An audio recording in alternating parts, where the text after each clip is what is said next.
Welcome. This is Noble, and so we'll go through soft computing. What it is? Soft computing finds solution to problems that cannot be solved with complete logical. You cannot solve that problem with logics and all. So it is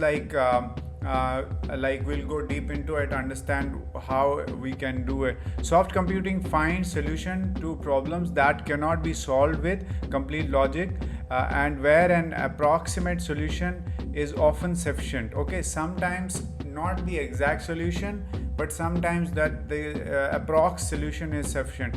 Soft computing approaches to AI includes neural networks, fuzzy system, gray system theory, and evolutionary computation. Many tools draw from statics and mathematical optimization. So this is how soft computing approaches are applied. So it's not always 100%, but some intelligence is better intelligence than having no intelligence. Okay, so soft computing is applied there. So where AI neural network right now, maybe that system is not giving you 100%, but at least it gives you 70%, 80%, 90%. So whatever percentage it is giving, it is better than having no intelligence. So this is how it is used.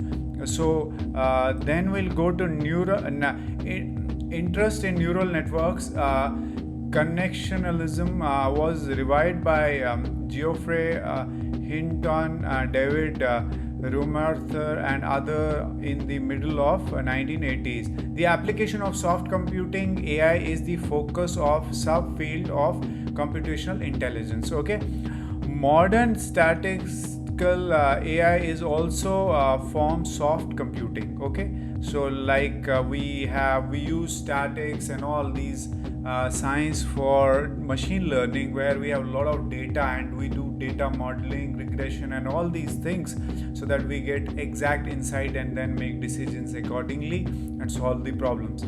So this is how soft computing is used, and there are methods and all. So thank you so much, guys.